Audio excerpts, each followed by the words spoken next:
Ok. Buenas tardes, vamos a continuar una nueva sesión del curso. Luego del receso de una semana que tuvieron, espero que vuelvan con energías. Y les recuerdo dónde estábamos. Estamos más o menos bien en el programa. Aquí está la programación de las sesiones. Bueno, les recuerdo, estamos en esta semana. Y en esta semana vamos a ver contaminantes orgánicos, o sea, estamos atrasados más o menos como una semana, porque en realidad los parámetros con los cuales uno evalúa la peligrosidad de los contaminantes orgánicos podíamos empezar a ver la semana antes del receso. Pero no había contado esa semana el receso, así que por eso quedamos desincronizados, pero no hay problema. Podemos ajustarnos. Y junto con mostrarles lo que estábamos viendo, porque habíamos visto la química del ecosistema terrestre, acuático y atmosférico. Ahora nos corresponde ver contaminantes orgánicos. Y al final del curso tenemos también el compromiso de analizar un caso ambiental. Recuerden que el primer bloque del curso involucra, en términos de evaluación, involucra la evaluación de al menos 4 evaluaciones parciales. Vamos a tener 6 incluso, así que vamos a tener de sobra, porque me queda una más.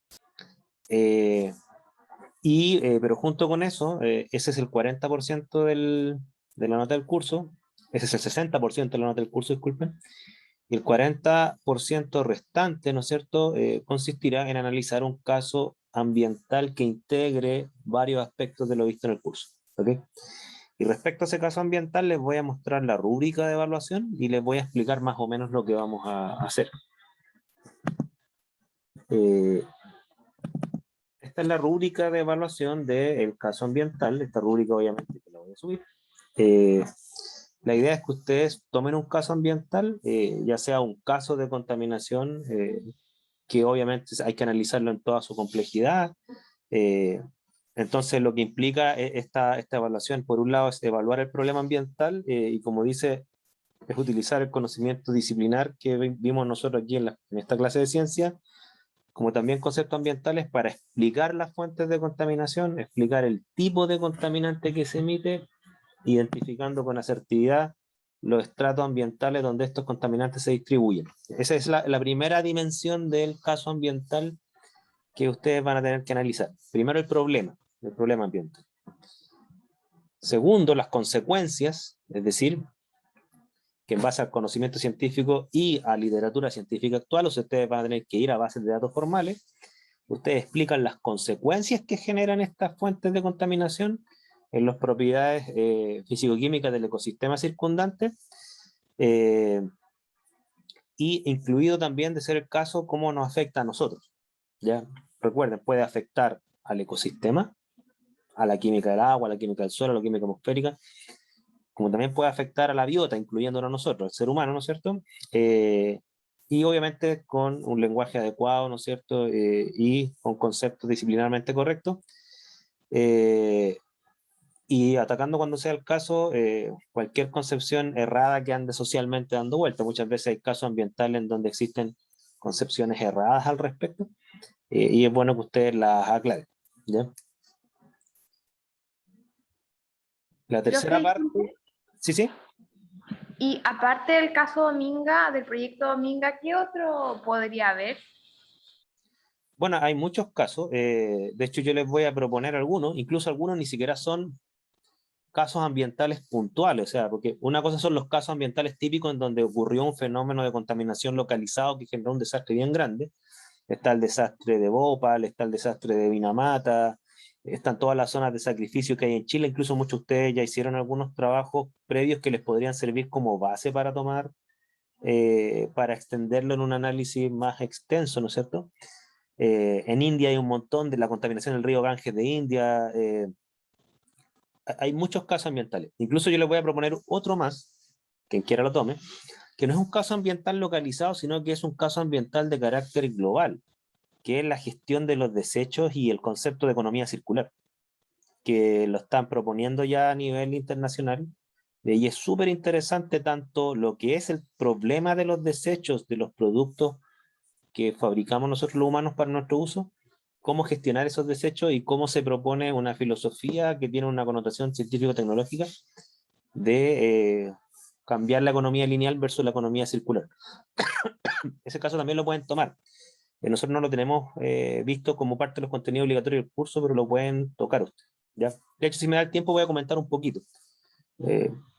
La, la página del gobierno, por ejemplo, tiene un... Es bien interesante ese punto de vista, bien interesante el contenido que tiene, ¿ya? Y de hecho me interesaría que ojalá alguno de ustedes lo tome, porque creo que para los profesionales que van a empezar a egresar prontamente, incluso el tema de la economía circular es hasta una oportunidad laboral y de emprendimiento, honestamente. Profe, disculpe. ¿Sí? ¿Eso de la economía circular era lo que aparecía en el Tratado de París que Chile quería como hacer? Mira, aparece someramente ahí, pero ¿qué significa la economía circular? ¿Cuáles son los principios que la rigen? ¿Qué ejemplos hay de economía circular funcionando? ¿Y qué es lo que está proponiendo Chile? Y Chile tiene unos documentos súper bien hechos desde mi punto de vista, que explican todo esto paso a paso. Claro que lo explican de un punto de vista de política pública, o sea, dicen los incentivos que se van a dar, pero no dicen exactamente en qué nichos se va a aplicar la economía circular. Yo, por ejemplo, creo que un nicho muy interesante, en base a los mismos datos que tiene el gobierno, es el nicho de la construcción. ¿Ya? Pero ahí lo vamos a comentar. Voy a comentar así, bien en general, el concepto de economía circular. Después, quien quiera hacer un trabajo de economía circular, lo puede hacer como un caso ambiental también. ¿Ya? Porque cumpliría con todo esto, o sea, cumpliría con explicar el problema, las consecuencias de los problemas de la gestión de los desechos, y la tercera parte, ¿no es cierto?, de la rúbrica, que es que en base a la información científica analizada y explicada, ustedes entregan directrices claras de medidas que puede o debe tomar la población para minimizar tanto el acrecentamiento del problema ambiental como la probabilidad de sufrir consecuencias de esta fuente de contaminación, o al menos entregan una información para que la gente opine informadamente, ¿no es cierto? Ahí yo creo que el tema de la economía circular se pueden dar incluso directrices claras en nichos concretos, ¿ya? De hecho, yo conozco una estudiante de bioquímica que egresó hace muchos años atrás, usted, muy poco probable que la conozcan, eh, y ella hizo una empresa de economía circular para la gestión de desechos orgánicos.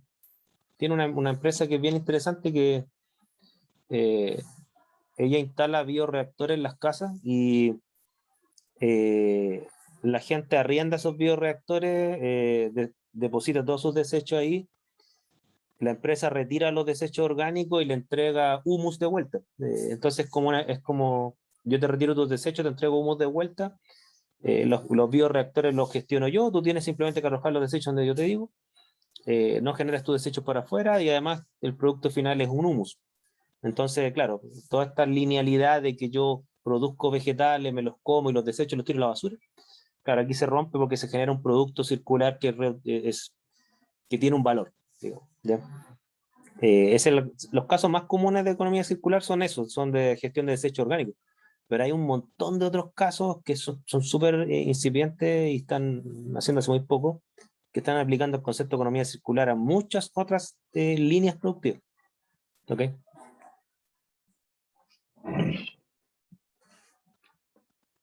Entonces, la tercera parte de la rúbrica, ¿no es cierto?, es que ustedes, como yo les decía, emitan una opinión informada de lo que deberíamos hacer, literalmente para ya sea mitigar el problema, evitar el problema, ¿no es cierto?, etcétera.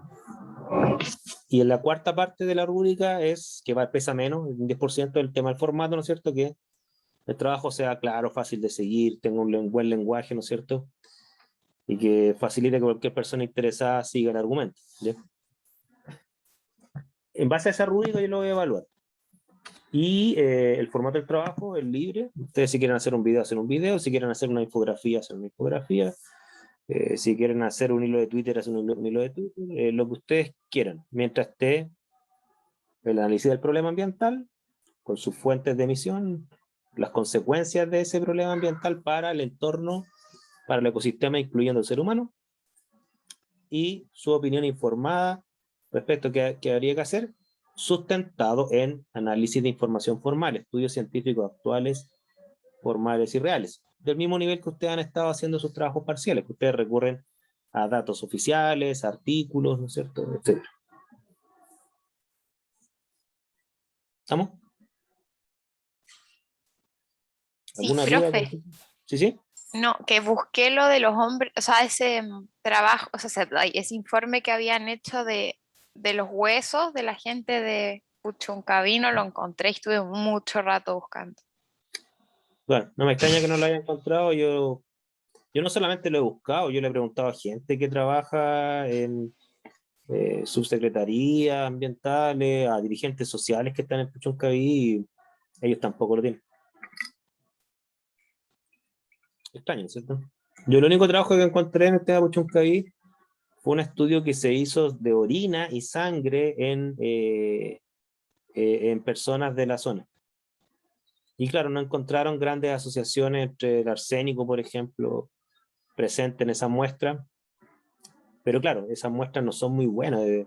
Como yo les mencioné, el arsénico, perdón, la sangre y la orina son muestras humanas que dan una ventana de exposición muy corta. La orina es la exposición de un día y la sangre es una ventana de exposición de no más de una semana. Entonces no son muestras que reflejan exposición de largo plazo a la contaminación. Lamentablemente. Profe, ¿Sí, sí? a mí me interesa mucho el tema de Puchuncaví porque está en la región, en la zona, y eso no podría ser como un análisis, o sea, obviamente mucho más completo. Sí, claro, sí. De hecho, yo lo poco que le hablé de Puchuncaví son algunos trabajos y más que nada centrados en suelo, ¿ya? Pero hay todo un estudio que yo obviamente no toco por razones de tiempo, que tiene que ver con los efectos que genera sobre la población, las tasas de mortandad que están estudiadas, el efecto sobre la biota, todo eso yo no lo toqué, así que si tú quieres hacer un trabajo que toque cosas más extensas y amplias que las que vimos en el curso para el tema de Puchuncaví, súper, súper. Lo que sí te Ya, sí, anticipo, porque te anticipo que vas a tener mucha información que analizar y vas a tener que ser muy astuta para seleccionarlo. ¿Ya? ya. Voy a intentar. Estaba con el proyecto Dominga, pero no sé, es como tan lejano de nuestra zona que no sé. O sea que el proyecto Dominga es lejano y no es un proyecto que ha ocurrido aún, entonces uno lo que evalúa es el Sí, estudio de impacto ambiental, que son como ajá, predicciones futuras, ¿ya? No es lo mismo analizar un estudio de impacto ambiental, que es como qué pasaría si se instala una empresa, ujú. versus un caso real que ya pasó, ¿no es cierto? Esos últimos casos tienen más información que tratar, no es tan abstracta, no está basada en tantos supuestos, ¿ya? Así que yo les doy libertad para que ustedes elijan ya sea un problema ambiental real o alguna política pública nacional o internacional que tenga relación con problemas ambientales, y les doy el consejo de la economía circular. Está muy, muy de moda, insisto. Incluso tengo hasta una idea, dando vuelta que ya por mi edad ya no la voy a hacer nunca, pero igual en una de esas sí se las menciono, que a lo mejor algunos días uno de ustedes se hace millonario o millonaria desarrollando economía circular en un nicho que yo creo que es muy factible hacer, creo. ¿Ya? Bueno, ahí vamos a tocar ese tema. Profe, y cuando vayamos avanzando, recopilando información, por ejemplo, le puedo decir, mostrar lo que llevo o preguntar si me Ah, puede guiar. cualquier cosa que lo ayude en guiarlos en el trabajo, para eso estoy. ¿Ya? Ya, súper. Esta forma parte de Siem- lo que ven las consultas. Claro, esas consultas prefiero que la hagan fuera de clase para no desenfocar lo que estemos tratando, salvo que el tema se conecte directamente con lo que estamos ujú, tratando ahora, que es justamente contaminante orgánico. ¿Ya? ya.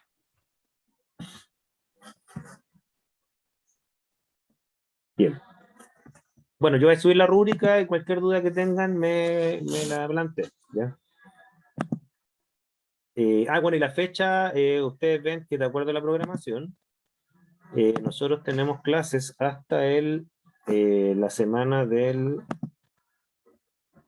26 de noviembre, ¿no es cierto? O sea, tienen 2 semanas y media para preparar el trabajo. O sea, ojalá me lo manden a más tardar el 26 de noviembre, ¿ok? Así las semanas que vienen, que son semanas de exámenes, como este es un curso optativo y no va a tener examen, obviamente, por ser optativo, yo ahí tengo las otras semanas para corregir el trabajo, ¿ok? Ahora, también les dejo abierta la posibilidad, ¿no es cierto? Pero este es solamente si es que tiene alguna justificación, que si el trabajo de ustedes es muy amplio, yo no tengo problema que ustedes formen un trabajo de a dos, ¿ok? Pero es sobre la base que tienen un tema muy amplio. Y en vez de tocar trocitos por separado, hacen un trabajo conjunto que en extensión justifica dos personas. Súper, pero me lo informan, ¿ya? Y yo le doy el visto bueno, le digo ya, ok, ¿no es cierto? Etcétera.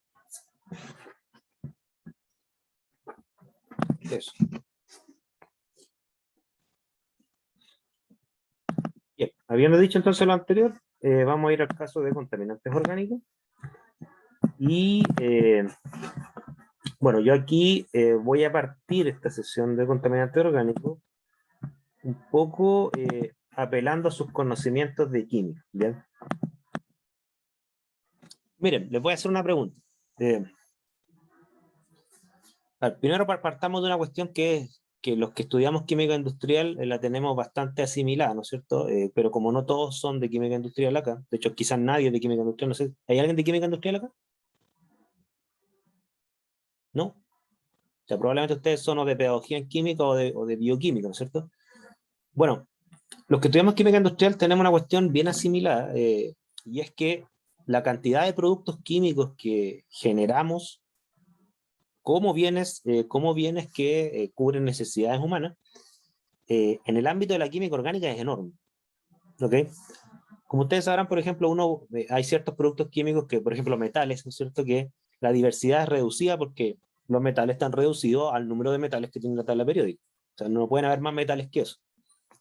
Sin embargo, como los compuestos orgánicos son combinaciones de partículas elementales, claro, la cantidad de compuestos orgánicos que se pueden sintetizar son muchísimos. De hecho, hay una página de la UPAC que va contando cuántos compuestos orgánicos conocidos hay y sube todos los días muy rápido. Estamos hablando de decenas de millones de compuestos orgánicos que van apareciendo cada vez más.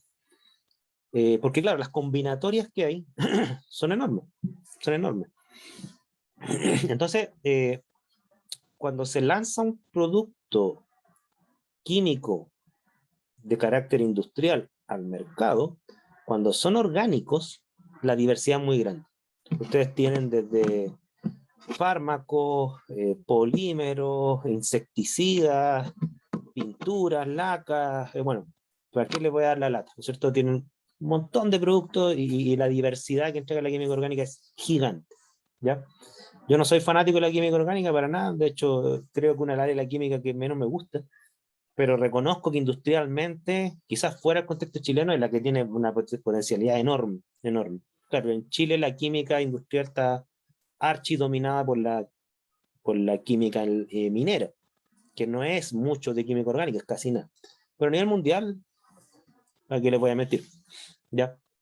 Ahora, como son tantos los compuestos orgánicos, se genera la siguiente disyuntiva que es como medio socioambiental.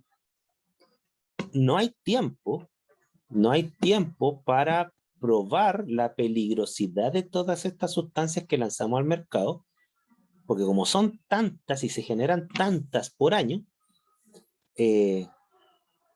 no tenemos la capacidad humana para irlas probando antes de que salgan al ambiente. O sea, hacemos unas pruebas que son muy mínimas. ¿Ok? Sin embargo, hay ciertos criterios que quiero discutir con ustedes que son criterios generales con los cuales uno puede anticipar con ciertas bases, esto no es infalible, pero con los cuales uno puede anticipar si una sustancia química, sobre todo la orgánica, podrían ser peligrosas a priori, o sea, sin ninguna prueba experimental, sino que con antecedentes más teóricos generales. Entonces, yo les quiero hacer una pregunta súper química. ¿Qué características tiene una sustancia química o cuáles son las características que tienen las sustancias químicas de carácter peligroso para el humano? ¿Qué diría usted? Es una pregunta general. Profe, pero hablando de compuestos orgánicos, Claro, claro. Yo sé que Sí. es Ujú. sumamente peligroso cuando las sustancias orgánicas, por ejemplo, no sé, el alcohol se parece mucho al agua y el cuerpo lo puede utilizar como algo, como agua, por ejemplo. Cree que se parece, pero no es. Ya, ya tú estás dando un criterio, mira, tú estás hablando de un ejemplo puntual, ¿no es cierto? Que yo Ujú. lo voy a generalizar. Normalmente una sustancia es peligrosa cuando es asimilable por el cuerpo. Sí. O por Claro. ejemplo también el monóxido de carbono, que puede ser utilizado en vez de Ingresa rápido. oxígeno. Disculpe, me arrepiento del concepto asimilable porque quizás los bioquímicos pueden considerarlo como que estoy hablando que se metaboliza. ¿Ya? No, no, estoy diciendo que ingresa fácil al cuerpo. Por cualquier motivo. Uno de los motivos puede ser que dice Lourdes, ¿no es cierto? De que a lo mejor tiene una similitud con alguna molécula, ¿no es cierto? Y esa similitud hace que ingrese al cuerpo quizás por las mismas vías. ¿Ok?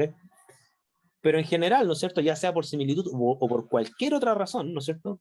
Una sustancia, uno de los criterios que vuelve peligrosa una sustancia química, sobre todo la orgánica, es que ingrese fácil al cuerpo. ¿Sí? Y ese fácil puede ser por muchos motivos. Me siguen hasta ahí, ¿no? No digo que es el único criterio, digo que es un criterio, es necesario. No es suficiente para que sea peligroso, pero es necesario. ¿Sí? Profe, Porque si pero una se refiere sustancia...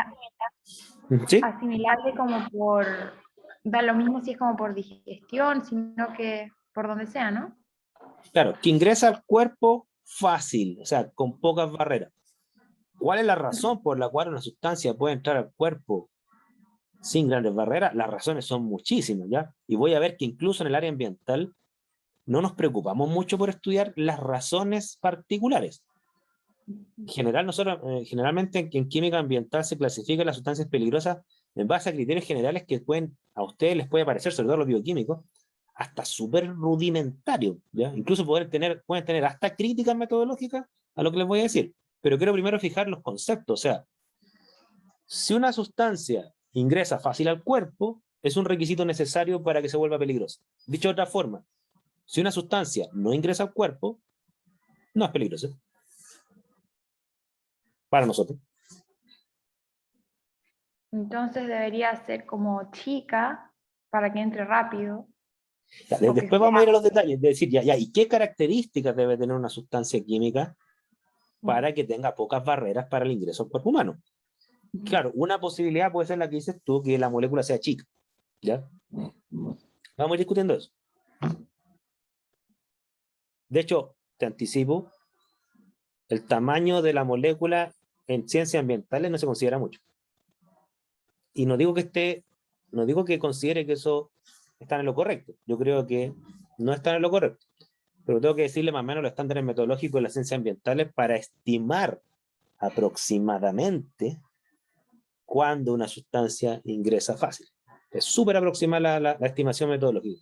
Vamos por partes, ¿ya? Pero fijemos en esa cosa, ¿no es cierto? Ese tema. Debe entrar de forma fácil, es decir, con pocas barreras físicas o energéticas al cuerpo. ¿Sí? Pero, por ejemplo, el nitrógeno, como sustancia química, ingresa súper fácil a nuestro cuerpo. Y no es considerado peligroso. Entonces, ¿qué otro requisito, además del tema del ingreso, ¿no es cierto? De hecho, ese concepto se llama movilidad, así le llaman en ciencia ambiental. Que sea móvil, es decir, que se mueva a lo largo de la cadena trófica con cierta facilidad. ¿Ya? Pero junto con el tema de la movilidad o el ingreso a la cadena trófica, ¿qué otra característica debería tener una sustancia para ser peligrosa? ¿Qué otra cosa se le ocurre? que reaccione o que sea procesada por el cuerpo, ¿Que sea qué, perdón? ¿Sí qué? procesada por el cuerpo o que reaccione o que sufra algún un cambio, ¿no? Ya, ya, que genere un efecto en el cuerpo. ¿Sí? Porque si entra y sale igual, no, no creo que importe mucho. Si entra y no interactúa y no genera ningún efecto, ¿no es cierto?, en el cuerpo, no pasa nada, ¿no es cierto? Ujú. Súper. Ahí tienen ustedes otra característica. Bueno, eso en ciencias ambientales, aunque a pesar que es un concepto tomado desde la bioquímica, eso se llama toxicidad, ¿ya? Que la sustancia genera un efecto nocivo en la biota. ¿Ok? O sea, que entre, número uno, que genera un efecto nocivo, número dos. Ahí tenemos dos casos. ¿Están conformes el resto con eso o no? ¿Sí o no? Yo creo que sí, pero, profe, por ejemplo, usted dijo que el tamaño no se consideraba, pero ¿y cómo va a entrar algo, por ejemplo, a una célula si es muy grande y no tiene receptor? Mira, o sea, lo que tú dices yo te encuentro la razón. Lo que pasa es que en ciencias ambientales se utiliza una estrategia para estimar la peligrosidad de una sustancia química que se llama top-down. ¿Qué significa top-down? Que porque la estrategia que tú estás diciendo es bottom-up. ¿Qué significa bottom-up? Me voy al mecanismo bioquímico y voy viendo si es que la sustancia entra por un canal, activa un receptor, cosas por el estilo, pero si uno hace esa estrategia bottom-up, o sea, voy desde lo micro a lo macro, yo tendría que hacer cientos de miles, si no millones de estudios por cada sustancia. Ah, esta es como más general, como es una Estrategia al aproximación. revés, más general, es decir, ya, ¿qué característica que podemos estudiar bien rápido de la sustancia nos permitiría decir a priori, sin hacer un estudio particular del canal, del receptor, nos podría decir a nosotros que la sustancia es peligrosa o no, en el sentido de que ingresa o no, ¿ya? Entonces, claro, una característica, o sea, hay varias características, pero por ejemplo, piensen ustedes lo siguiente. Voy a partir de lo más simple a lo más complejo. Una sustancia que es soluble es más probable que entre al cuerpo que una insoluble.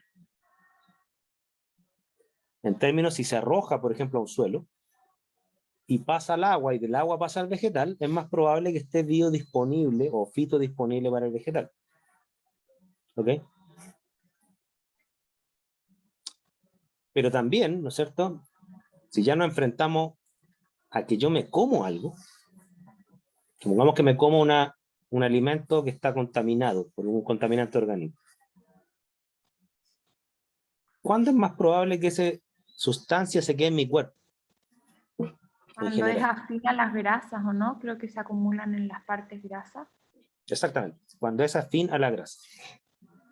Bueno, un parámetro ambiental súper general es la apolaridad del compuesto. Los compuestos que son más apolares tienden a ser más peligrosos. Tienden. No digo que todos los compuestos polares son peligrosos. O sea, perdón, no digo que todos los compuestos apolares son peligrosos. Estoy diciendo que en general los compuestos peligrosos, la mayoría son apolares, que no es lo mismo. ¿Okay? ¿Me Profe, había siguen? un contaminante, sí, había un contaminante, yo leí una vez el DDT, creo, o algo, PTD, no me acuerdo, que se acumulaba en un pajarito, me acuerdo, ¿no? Que creo que lo prohibieron. ¿Cuál dijiste que era el? Creo que es DDT, Ah, el creo. DDT. Ah, te entendí mal. Sí, el DDT efectivamente, el DDT es un plaguicida. Y es un plaguicida que efectivamente es súper apolar. Y creo que se acumulaba como en la grasa de un pájaro y casi lo elimina, creo, una cosa O sea, así. se acumula en la grasa y por lo tanto tiende a acumularse en las cadenas tróficas y tiende a concentrarse en los organismos vivos. Ujú. El DDT es un típico caso, o sea, de hecho, el DDT se prohibió en parte por esa razón, no la única, pero en parte por esa razón. Es muy apolar y se acumula en la grasa. ¿Ya? Profe, ¿Sí? pero eso no lo entendió mucho yo nunca, cuando se bioacumula, por ejemplo, ya si no sé, si un pájaro se come varias plantas que tienen DDT, va bioacumulando el DDT y después yo me como el pájaro, voy a asimilar todo el DDT de una. Es que claro, esa es la característica que tienen los compuestos que son apolares, que es que si tú te comes 1 kilo de alimento, te voy a hacer un número redondo, tú te comes 1 kilo de alimento. De ese kilo de alimento van a quedar 100 gramos en tu cuerpo. Los otros 900 gramos se excretan. ¿Ok? Pero ¿qué es lo que pasa? Que si ese kilo de alimento tenía una concentración de DDT, supongamos, de 1 nanogramo por kilo, entonces tú te comiste 1 kilo de alimento que tenía 1 nanogramo por kilo, entonces tenía 1 nanogramo de DDT. ¿Ok? Ese kilo. Entonces te comiste todo ese kilo, excretaste 900 gramos y te quedaron 100 gramos en tu cuerpo, pero el DDT no se excretó el 90%, te quedó todo el DDT en tu grasa. Porque es apolar, no se excreta. ¿Ya? Entonces, tú por cada mascada que des de alimento contaminado con DDT, no vas a excretar el DDT, lo vas a empezar a acumular en la grasa. Por eso en la cadena trófica crece la concentración. Va aumentando la concentración, ¿ya? Eso se llama la biomagnificación. Mientras más subes en la cadena trófica, más concentrados van quedando los contaminantes apolares. ¿Sí? Es un tema de balance de masa. Tanta masa de contaminante entra, tanta masa de contaminante sale de tu cuerpo. Pero cuando ese balance de masa es acumulable, es cuando sale mucho menos de lo que entra. Y eso normalmente es la sustancia polar.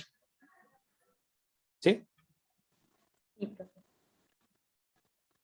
Entonces, tenemos un tema de el ingreso a la cadena trófica, ¿no es cierto? Una sustancia que es apolar y tóxica, ¿ok? No va a generar problemas. Si es solo apolar, pero no es tóxica, no nos va a generar problemas. Ya. Y hay un tercer parámetro que, claro, es difícil de verlo porque no es tan obvio, y es que la sustancia debe ser persistente. Es decir, su tiempo de vida debe ser extenso. Porque hay sustancias que son tóxicas, ingresan fácil al cuerpo, pero tienen un tiempo de vida muy corto en el cuerpo. Y se excretan muy rápido, o se desintegran, por ejemplo, y el daño que generan es muy poco. No sé si me siguen. ¿Como que se descompone? ¿Una cosa así? Claro, es como lo que les pasa a ustedes con el alcohol. Le digo a ustedes, porque yo no tomo, ¿ya? Entonces, si ustedes toman alcohol, es una vía de ingreso directa, la ingieren, se queda circulando en el cuerpo un tiempo, pero se desintegra en el cuerpo. Hay una enzima, tengo entendido, que lo degrada. Entonces, el tiempo de vida que tiene el alcohol, a pesar que es terriblemente tóxico, es cancerígeno, clase 1, ¿no es cierto? Porque ustedes lo ingieren directamente, digamos que no tiene muchas barreras para entrar al cuerpo, ¿ok? Se pasea por todas sus células, por algo se embriagan, ¿no es cierto? Y bueno, pero dura re poco. ¿Cuánto dura una borrachera? Díganme ustedes, los que se han emborrachado alguna vez. No tengo idea yo.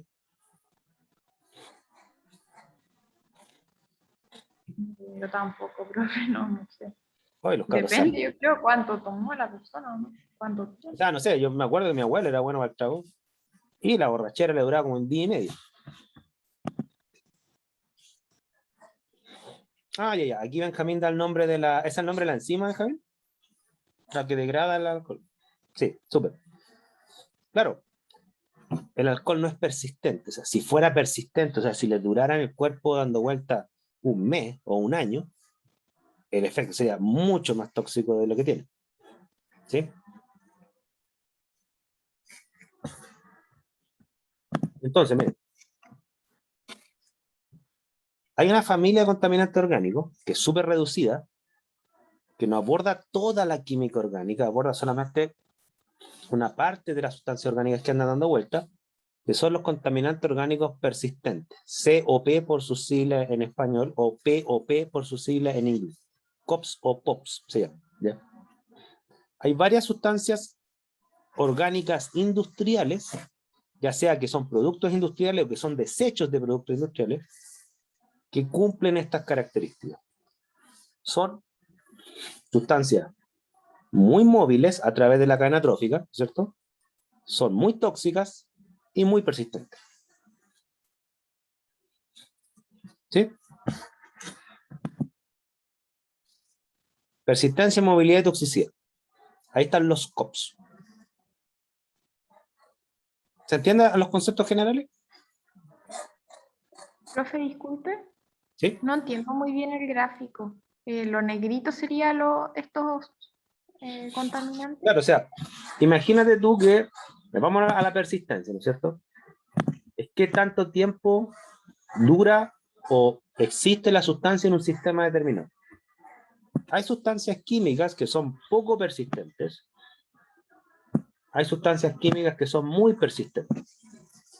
La persistencia se mide como tiempo, el tiempo de vida medio, ¿ya? Bueno, hay sustancias que tienen un tiempo de vida medio, por ejemplo, eso depende del sistema que estemos hablando, por ejemplo, ¿qué tiempo de vida medio tiene una sustancia que tú consumes en tu cuerpo? Hay sustancias que te duran 1 hora en tu cuerpo. Hay sustancias que están dando vueltas 20 años en tu cuerpo. ¿Ok? Lo que estaría en negrito serían las sustancias más persistentes, que siempre son pocas. ¿Ok? Es la campana de Gauss. ¿Me siguen? Sí, profe. Lo mismo pasa con los móviles. Hay sustancias que son mucho más móviles que otras. Movilidad quiere decir, bueno, ¿qué tanto pasan de un estrato ambiental a otro? Sobre todo en lo que se refiere hacia la biota. ¿Ya? Hay sustancias que son muy poco móviles, quedan, por ejemplo, ocluidas en los sedimentos y de ahí no salen. Hay otras sustancias que son muy móviles, que entran a los vegetales, a las plantas o a los seres humanos, por cualquier razón. Por razones químicas, por razones físicas. Hay varias razones por las cuales una sustancia puede ser móvil. Por ejemplo, hay sustancias que son muy móviles, no porque sean apolares, es porque están en estado gaseoso. Y al estar en estado gaseoso, las respiramos y entran inmediatamente a nuestro cuerpo. Por ejemplo, ¿ok? Hay otras sustancias que son más móviles, en el sentido de que son apolares, y entran a nuestro cuerpo porque son afines a la grasa y se quedan retenidas ahí. Por ejemplo. ¿Ok? Y respecto a la toxicidad, lo mismo. Ahora, la toxicidad igual es un parámetro súper amplio, ¿ya? O sea, toxicidad respecto a qué. Hay toxicidad respecto a mortandad, respecto a cáncer, respecto a daño hepático, hay muchos tipos de toxicidad. Bueno, vamos a ir viendo algunas aproximaciones ambientales al respecto. El hecho es que si una sustancia es persistente, móvil y tóxica en nosotros, estamos en serios problemas. Y claro, lo que decía Lourdes, el DDT cumple con todo eso. El DDT es tóxico, no muy tóxico a nosotros, pero es tóxico, sí.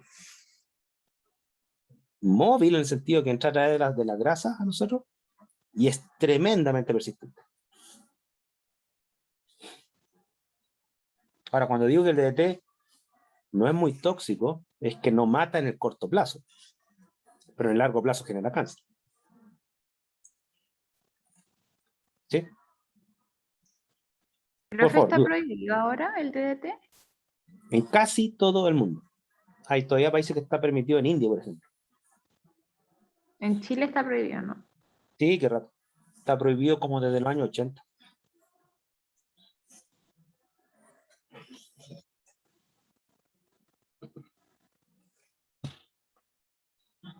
Profe, y lo que le echan a las verduras, así como industriales, ¿no es tóxico para nosotros? ¿No genera estos problemas? Ah, ya, entiendo lo que apunta tu pregunta.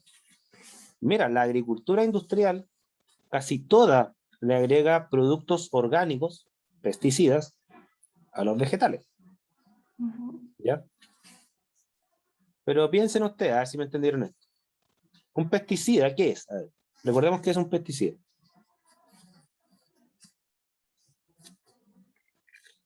¿O cuál es la función de un pesticida?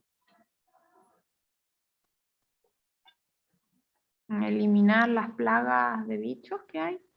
Controlar pestes, controlar plagas, ¿no es cierto? Esa es la función de un pesticida. Ahora, ¿cuándo un pesticida, de acuerdo a estos criterios, no sería tan peligroso? Piénselo, a ver.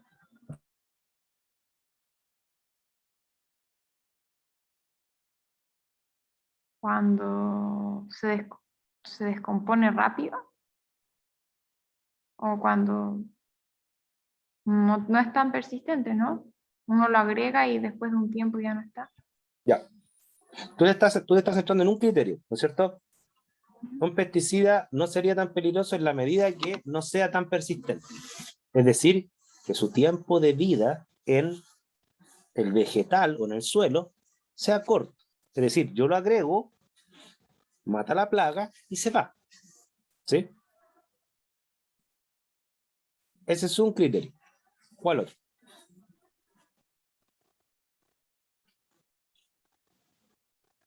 Benjamín dice la polaridad y el mecanismo de acción. Lo escribe en el chat. La polaridad del mecanismo de acción, ya. Está bien, ¿no es cierto? Otro es que ojalá sea más o menos polar. ¿Para qué? Porque si yo me voy a comer ese vegetal, que igual le va a quedar algo de pesticida en su cuerpo, por así decirlo, que sea suficientemente polar para que no quede retenido en mi grasa. ¿Sí? Y respecto al mecanismo de acción, Benjamín, no sé si te puedo explicar.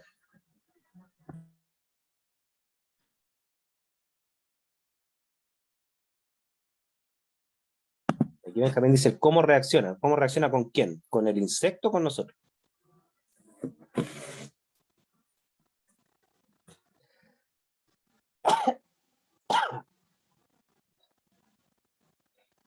Ya. Ah, ya, ya. Creo entender a dónde va Benjamín. Mira, se busca que el pesticida sea muy tóxico para la plaga, que la mate, ¿no es cierto? Pero poco tóxico para nosotros. ¿Sí? Ay, perdón, voy a entrarme en mi casa porque sé que no doy más de la alergia. Deme un segundo. Deme un segundo.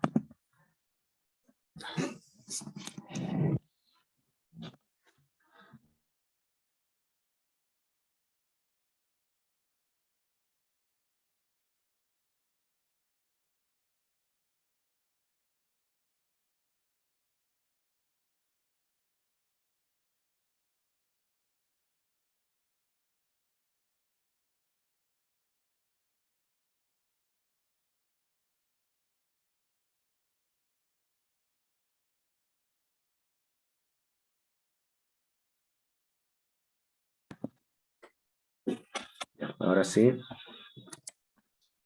Disculpen que tengo una alergia pero terrible y pensé que iba a resistir estando afuera, pero no. Ya. Entonces, como decía Benjamín, claro, reacciona con el insecto, puede generar compuestos nocivos también. Sí, antihistamínico. Ese es otro compuesto orgánico. Entonces, la idea, ¿no es cierto? Como decía Benjamín, era que ataque al insecto, a la planta o a la plaga que estamos buscando, ¿no es cierto? Pero que sea súper poco tóxico para nosotros. Eso se busca un compuesto orgánico que sea selectivo. Esa es como la palabra clave. Selectivo, ¿qué quiere decir? Que tenga una gran respuesta tóxica para con la plaga y una respuesta tóxica muy baja, ojalá nula, para con nosotros. Entonces, claro, a la gente, a la mayoría de la gente le asusta la palabra pesticida, piensa que todo pesticida hay que alejarse de él. Pero piensen ustedes cuántos compuestos orgánicos nosotros estamos expuestos naturalmente, no artificialmente. Y piensen ustedes cuántos compuestos orgánicos, siendo naturales, son peligrosos para nosotros. ¿Se le ocurre algún ejemplo, no? Yo sé, profe, que en el metabolismo de algunos ácidos grasos que son impares de carbono, queda como en la última colita queda como un carbono de 1 y eso no se puede degradar y se acumula en las grasas. Debe ser como el mismo mecanismo y eso es tóxico para el cuerpo. Ahí Y va a tienes ser un caso, ¿no es cierto?, de un compuesto orgánico tóxico que podría ser natural. Sí, sí, yo la tesis que defiendo, pero no sé si ustedes están de acuerdo, porque esto es casi como una visión filosófica de lo que son las sustancias artificiales, ¿ya? De que el origen de una sustancia no tiene nada que ver con su peligrosidad. O sea, el hecho de que una sustancia sea sintética no la vuelve peligrosa por ser sintética. Bajo estos principios, que lo estamos viendo acá, te devuelvo, bajo estos principios ambientales, una sustancia es peligrosa en la medida que es persistente, móvil y tóxica.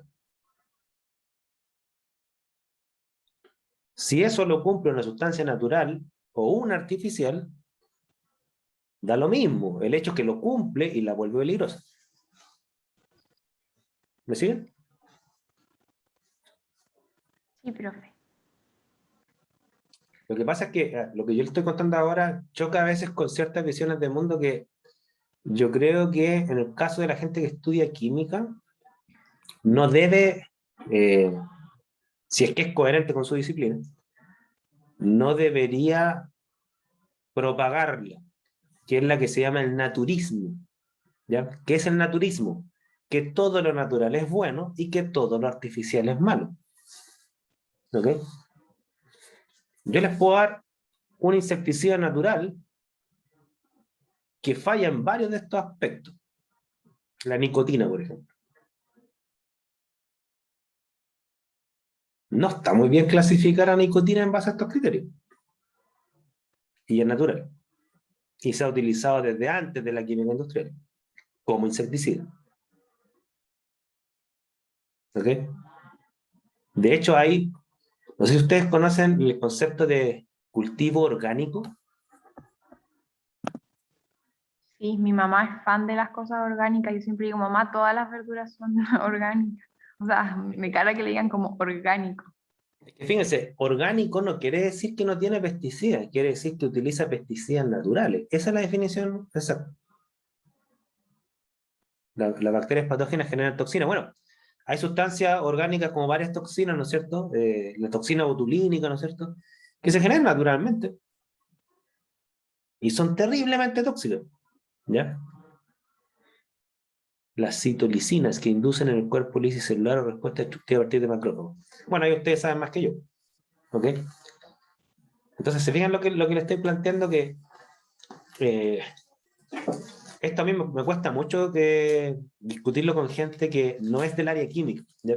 La gente que es del área química no le genera trauma lo que estoy diciendo. Es decir, oye, mira, da lo mismo si la de dónde vienen. Hay sustancias muy tóxicas naturales, como hay sustancias que son bastante inocuas que son artificiales. El hecho de que una sustancia sea artificial no la vuelve inocua. ¿Ya? No sé si me siguen el argumento.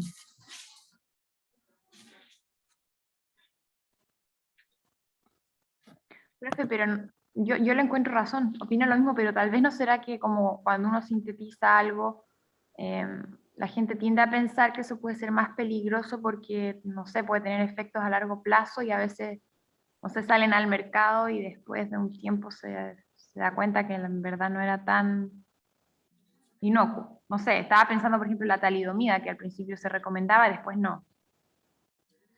Sí, mira, eso que tú dices es cierto, o sea, en el sentido de que, y aquí viene la pregunta metodológica. Ahí voy a tocar el tema de mercurio que decían. ¿Cómo podemos nosotros estudiar qué tan tóxico, qué tan persistente y qué tan móvil es una sustancia? Claro, cuando una sustancia recién sale al mercado, los estudios que tú haces para estimar estos parámetros, y les voy a mostrar cuáles son esos estudios, son siempre en tiempo acotado, en modelos experimentales, y por lo tanto siempre va a haber una incertidumbre bien grande de cómo se va a comportar en la realidad en plazos más largos y en sistemas más complejos. Siempre va a pasar eso. Pero esa crítica que es válida también se puede hacer para las sustancias naturales. No sé si me siguen la idea. Fíjense que hay, no sé si ustedes conocen, hay un caso que ha sido bien polémico. Muchas veces las sustancias que tienen origen natural no pasan por los controles que pasan las sustancias de origen artificial. Los controles que tienen las sustancias de origen artificial podemos discutir que son insuficientes, que los plazos son cortos, todo lo que ustedes quieran. Pero las sustancias de origen natural que se envasan para vender no pasan por ningún control. Y han habido casos de, por ejemplo, productos comerciales que son literalmente hierbas, ¿ok? Que se venden como infusiones, ¿ok?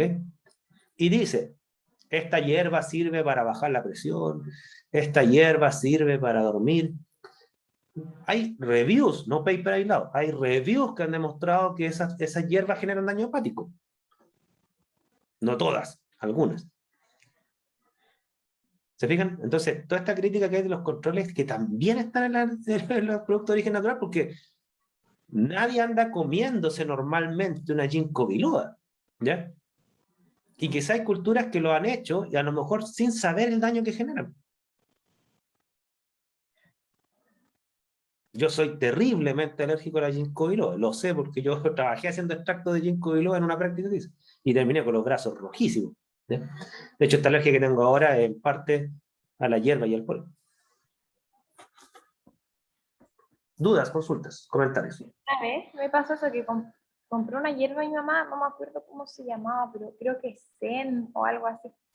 La cosa es que la tomé y me hizo pésimo, era como un té inocuo, me hizo muy mal y me puse a buscar, encontré varios como reviews que decían que producía como deshidratación en el intestino, alergia, muchas cosas. Sí. Y era como té que se vende así en cualquier lado.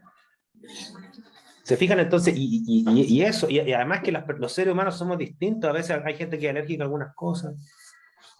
Y lo que yo les decía, hay muchas sustancias que no tienen una función biológica y están presentes en el alimento y que nosotros la ingerimos, nos generan un daño que a veces es mínimo, ¿no es cierto?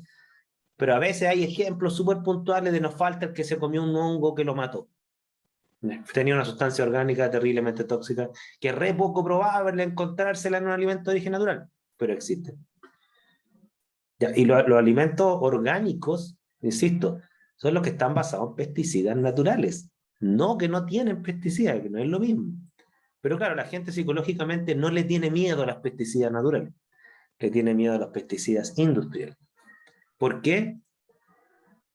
Creo yo que es porque está dando vuelta esta idea que reconozco que en muchos casos es cierto, pero no lo puedo generalizar a todos, de que lo natural es bueno y lo artificial es malo. Vean lo que dicen los propagandas. Esto es 100% natural. Y la stevia, por ejemplo, yo consumo stevia como endulzante, pero yo he hablado con bioquímicos que saben del tema del endulzante y me dicen, oye, si los endulzantes hasta los naturales son malos. ¿Ya? Ahí ustedes me dirán por qué, porque todavía no entiendo mucho el argumento, pero hay estudios, hay estudios.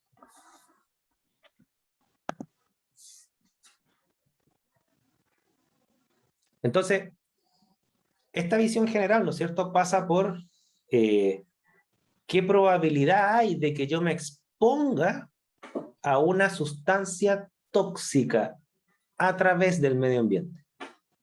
Esa es como las tres patas de esto. La probabilidad de exposición va a ser mayor en la medida en que la sustancia es móvil. La probabilidad de exposición va a ser mayor en la medida que la sustancia es persistente, es decir, tiene un tiempo de duración más grande.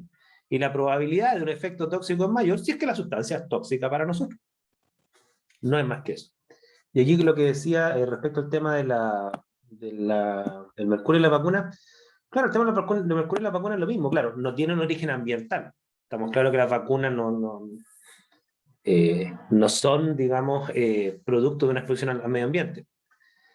Pero es el mismo tema, o sea, cuando tienen timerosal, que es una molécula orgánica, ¿no es cierto?, que tiene un átomo de mercurio metido por ahí, claro, pero el timerosal, comparado con el mercurio inorgánico, que ese sí que es tóxico, ¿no es cierto?, o el monometilmercurio, que ese sí que es tóxico, el timerosal se metaboliza en el cuerpo, libera etilmercurio, y el etilmercurio es muchísimo, no digo que no es tóxico, digo que es mucho menos tóxico que el etilmercurio o que el mercurio inorgánico, y su tiempo de vida, o sea, su persistencia en el cuerpo, dura re poco. ¿Se fijan? Ahora, quieren una sustancia inocua, es que no puede ser inocua, no puede ser que no hace nada, porque el timerosal preserva las vacunas, o sea, porque no le salgan hongos, al menos debe matar hongos. ¿Se fijan? El pesticida al menos debe matar la plaga, porque lo otro es que no le agregan nada, y a la vacuna le va a salir hongo y no va a durar nada, a su plantación les va a caer una plaga y se les va a aniquilar. Entonces todo esto es un tema de riesgos. ¿Hasta dónde ustedes están dispuestos a arriesgarse de intoxicarse en pro de controlar un hongo o controlar una plaga. ¿Ok? Fíjense, una vez le preguntaron, este tema del riesgo es bien interesante, una vez le preguntaron al Elon Musk, a este tipo que es de Tesla, le preguntaron que cuándo creía él que los autos eléctricos, que sus autos ya se manejan solos, pero tienen una tasa de choque igual alta, por eso nadie confía en dejarlo manejándose solo mucho tiempo. Entonces él le preguntaron, ¿cuándo estimas tú que la sociedad va a permitir que la gente no maneje los autos? Y él dijo, mira, la tasa de accidentabilidad humana creo que es 1 cada 1000.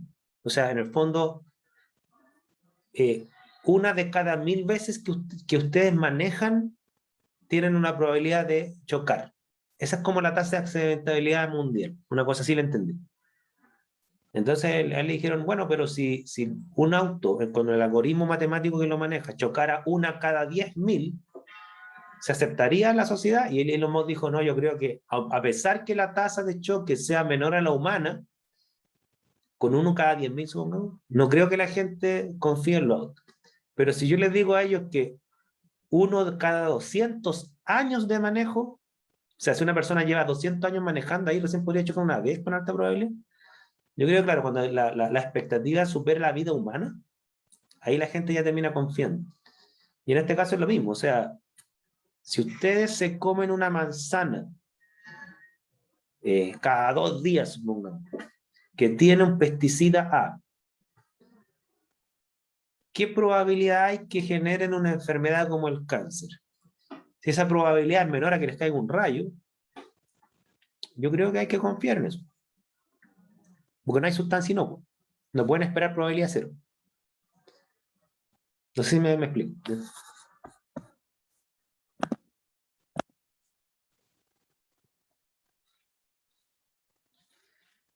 Entonces, dentro de los compuestos orgánicos persistentes, que cumplen con estos 3 requisitos, ¿cierto?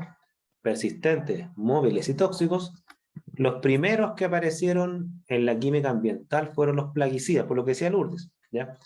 Los plaguicidas sintéticos vinieron a resolver un problema mundial, que era el problema de las plagas, que no solamente afectaban las plantaciones, es que algunas plagas transmitían enfermedades, ¿ya? Por ejemplo, miren, déjame saltar esto, les voy a mostrar una foto.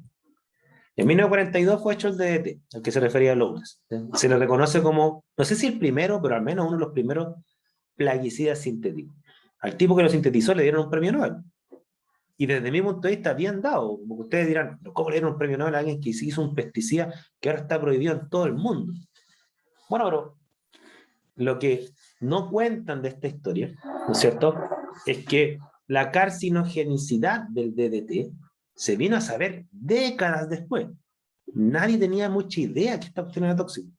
Pero que sí lo que tenían claro era que había unas plagas que enfermaban y a veces mataban a los soldados. Y esas plagas se transmitían por mosquitos. ¿Ok? La malaria, por ejemplo. Entonces, cuando morían millones de personas por malaria y el DDT bajó la tasa de contagio y muerte por malaria al eliminar los mosquitos, bueno, ahí se entiende el premio Nobel. No sé si me sigue la idea.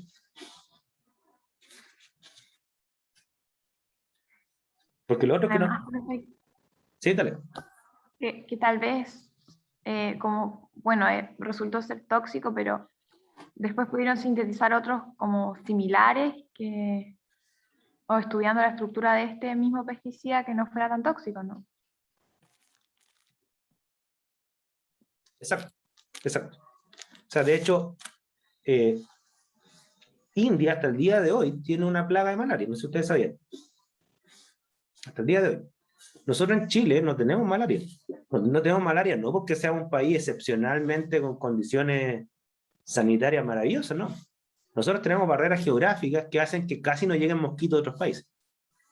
Y hay varias plagas que nosotros nos ahorramos debido a esas ventajas geográficas, nada más que eso. La malaria es una de ellas, la leishmaniasis, que está en casi toda Sudamérica, que es un parásito que le genera unas llagas horribles a personas y animales, ¿ok?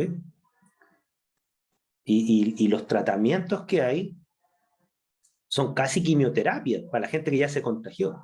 ¿Y qué es lo que hay que hacer? Hay que controlar los mosquitos. ¿Y con qué los controlamos? Si no es con DDT, tendrá que ser con otra cosa. Ahora, ¿ustedes estarían dispuestos a intoxicarse un poco para no tener riesgo de contagiarse de malaria? Que existe una probabilidad de 1.000.000 que les dé cáncer, pero ustedes están viviendo en Brasil, supongo. Y se van a echar todos los días un insecticida sobre su cuerpo para bajar la probabilidad que se les dé malaria o leishmaniasis, ¿no es cierto? Pero con el riesgo de 1 en 1.000.000 que les dé cáncer, esas son las únicas dos opciones que tienen. La otra es que se vayan de Brasil. ¿Qué harían?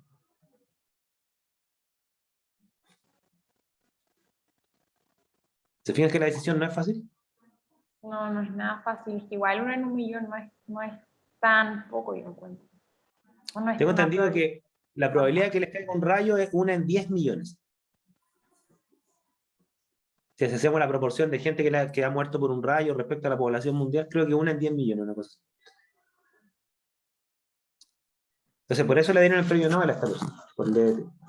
Obviamente que si existieran otras opciones, es decir, si existieran un pesticida que mate al mosquito, pero con menos riesgo de generar daño, pues ya sea porque es menos tóxico, porque es menos móvil, ¿no es cierto?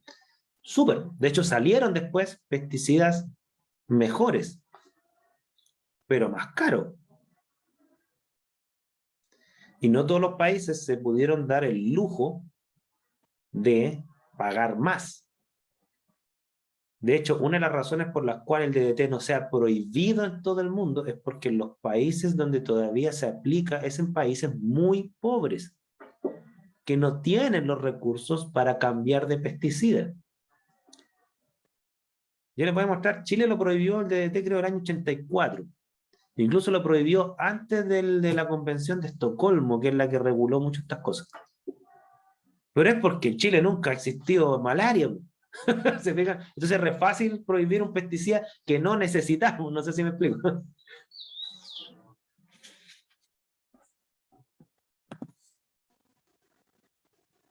Bueno, hay muchos otros pesticidas, ¿no es cierto? El año 72 se prohibió en Estados Unidos. Claro, Estados Unidos es un país con más dinero, ¿no es cierto? Y podían darse el lujo de cambiarlo. ¿Ya? Ah, bueno, la vinchuca, esa es una plaga complicada, ¿no? El tema del mal de Chagas, creo que se llama. Ya, pues entonces ahí viene el tema. Miren, yo les voy a mostrar un pesticida porque el DDT, les voy a mostrar la estructura. Voy a saltarme esto un poquito, disculpen. Este es el DDT. La molécula que está acá arriba, ¿ya? Y aquí vamos a ir a la química, miren. Me gusta mirar la estructura, a pesar que yo no soy muy bueno para la química orgánica, porque como les mencioné, tampoco es algo que me guste mucho. Pero bueno, no es un argumento para no utilizarla. Pero miren, el DDT es persistente, tóxico y móvil. Miren esa molécula y explíquenme por qué es persistente. Es sumamente Mucho la estable. química. ¿Sí, perdón? Es sumamente estable la estructura. Es estable. ¿Y por qué es estable la estructura? A ver, está bien. Es resonante, y las estructuras resonantes o con alto grado de resonancia son las más estables. Excelente. Profe, está muteado. Bueno, ahora sí, los anillos aromáticos le dan mucha capacidad de localizar energía, ¿cierto? Entonces son muy estables, por ejemplo, frente a la radiación. ¿Ok? El enlace carbono-cloro es bastante estable. ¿Ok? Tiene la capacidad de generar distintas formas tridimensionales para deslocalizar energía. Entonces ahí tienen ustedes por qué es tan persistente. Destruir esta molécula energéticamente hablando no es fácil, se requiere mucha energía. ¿Ok? El átomo de cloro no es un átomo fácil de oxidar. ¿Estamos? Ya, esto es una pregunta para los bioquímicos, ¿ya? Obviamente si alguien sabe lo dice también. ¿Por qué es tóxico? Mirando la estructura. ¿Qué me dirían los bioquímicos? A ver.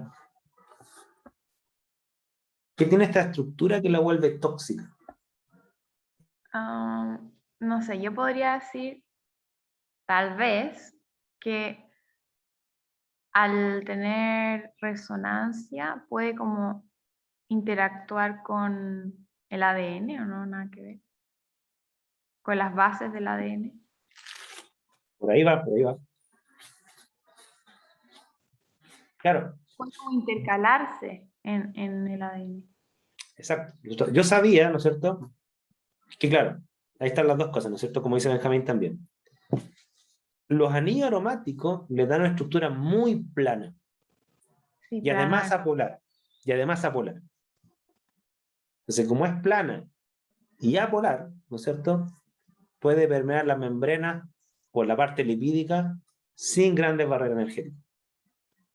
Incluso puede llegar hasta el ADN, ¿no es cierto? Hay estudios que han mostrado que quedan insertos, las moléculas orgánicas aromáticas como esta, quedan insertos entre medio de las cadenas del ADN. De hecho, muchas drogas como no sé, como antidepresivos o cafeína tienen como estructuras así bien resonantes por eso mismo, se intercalan ahí en el ADN. ¿Se fijan que ustedes saben más cosas que yo? Yo lo único que les digo es móvil. ¿Por qué es móvil? La gente que estudia bioquímica me puede dar una clase de por qué se mueve entre medio de las membranas, los canales. Súper.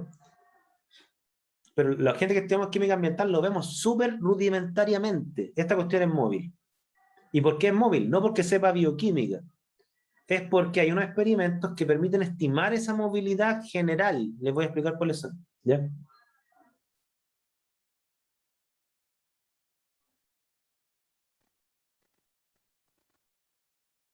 Miren, hay otra razón. Aquí yo voy a describir lo que he leído, ¿eh? Porque esto ya me supera a mí, ¿no es cierto?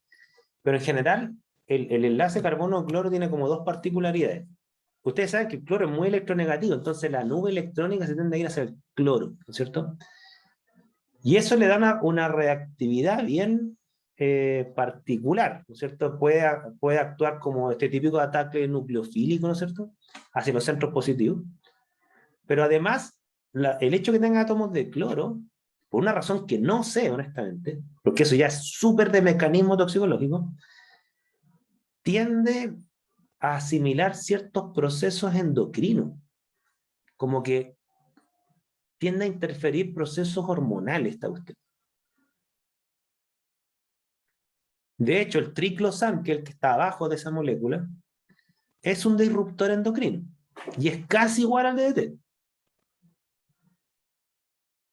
Y no sé si ustedes han escuchado el triclosan, ¿dónde está? En la pasta de dientes, ¿no? Pasta de dientes, jabones, todos los que son Mi papá pasta de siempre dientes le y jabones dijo, antihongos. La mayoría tiene triclosan. ¿Ok? Hay una rama de la toxicología que se llama ecotoxicología, que estudia precisamente los mecanismos toxicológicos de sustancias en el ambiente, ¿no es cierto? Ya es una especialidad que yo no la tengo, yo he conversado con gente que sí trabaja en eso y he publicado algunas cosas en revistas ahí, pero con gente que sabe de ese tema, no yo, ¿no es cierto? Sí, claro, aquí dicen que hay dietistas que es recomendable dejar la pasta de dientes sin enjuagar. Claro, pero por otras razones, no por el triclosan. Digamos. De hecho, el triclosan ya lo están sustituyendo. Casi no quedan pasta de dientes con triclosan hoy en día. ¿Okay? Pero aquí, miren, voy a utilizar una palabra que no recuerdo que se la escuché, pero cuando uno ve una molécula así, ¿no es cierto? Cuando uno ve una molécula aromática, plana, con átomos tremendamente electronegativos, uno dice, esta cuestión es persistente, es móvil y es tóxico. Y sin hacer ningún experimento, fíjense, uno puede tener un juicio más o menos fundado en la estructura molecular para decir, esta molécula, disculpe que utilice un adjetivo medio humano para esto, ¿no es cierto? Es re fea esa molécula. O sea, yo a esa molécula le tengo miedo. ¿Se fijan cómo se une la química orgánica con aspectos toxicológicos? ¿Ya?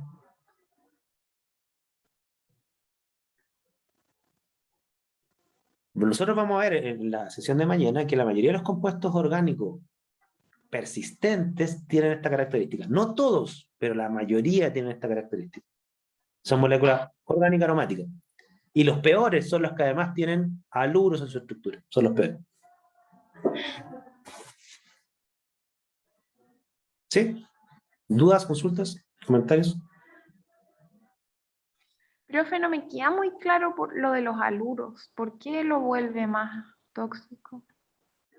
Mira, yo lo que sé, porque esto ya es un campo súper de la toxicología y muy de la bioquímica también, que los haluros le dan una concentración de la nube electrónica muy grande en el átomo de cloro, lo cual hace que la molécula se vaya a los centros positivos. No sé si ustedes vieron esta reactividad orgánica que dice que, por ejemplo, moléculas que tienen una nube electrónica muy concentrada o que tienen derechamente dos pares de electrones libres, ¿no es cierto?, generan ataques nucleofílicos sobre carbonos electropositivos, como un carbonilo.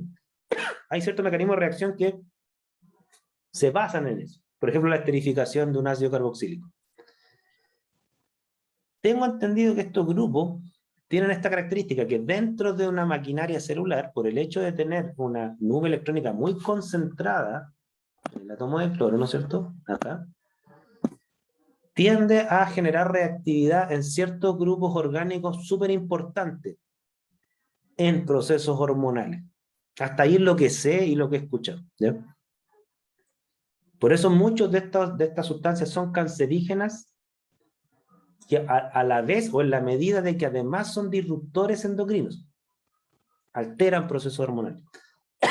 Ese sería como el mecanismo, y hasta ahí es lo único que te puedo decir, porque no sé cuál maquinaria afecta, cuáles son esos grupos que ataca, ahí sí que no sé, ¿ya? Pero los órganos clorados son todos complicados, en mayor o menor medida. ¿Ok? Y para terminar, me envasé. En mi época nosotros fuimos víctimas de los órganos clorados. Nosotros a todos nos echaron pesticidas de órganos clorados en la cabeza, cuando éramos niños. A todos. Hubo una campaña nacional. Y era para atacar los piojos. No sé si sabían ustedes. No, ¿y cómo se llamaba el producto? Lindano. Oh. Ahora está prohibido en casi todas partes del mundo, pero nosotros a todos nos echaron lindano en la cabeza. Industrialmente nos echaron. Pasamos por filas. Lindano, lindano, lindano. Creo que no me pasó nada. Creo. Ojalá. Bien, nos vemos mañana. No les quito más tiempo. Mañana continuamos con más COPs. Que estén bien. Profe, ¿Sí? tal vez, como estos grupos de cloro o con haluros unidos al anillo aromático, tal vez son más, como que hacen más peligroso el compuesto, porque creo que los haluros como que le roban un poco de densidad al anillo, entonces se vuelven ¿Ya? como con más densidad que lo normal. Entonces tal vez al estar anclado a un anillo tienen más densidad y pueden atacar más fuerte. Probablemente, pero ¿cómo eso se lleva a un mecanismo bioquímico para explicar la toxicidad? Esa es la parte del rompecabezas que no se trata que no la sé o no la he leído, es que la leo y no la entiendo, porque eso ya que escapa de mi disciplina. Pero ustedes que están en el área bioquímica puede que lo entiendan más que yo. ¿Ya? El curso llega solamente hasta ahí, a decirle, mira, esto es peligroso porque es tóxico, móvil y persistente. Ustedes pueden profundizar más eso, obviamente. Sobre todo la toxicidad. Uh-huh. Bien, nos vemos Muchas mañana. gracias, estuvo muy interesante la clase. Chao, chao, gracias, que estén bien. Igual.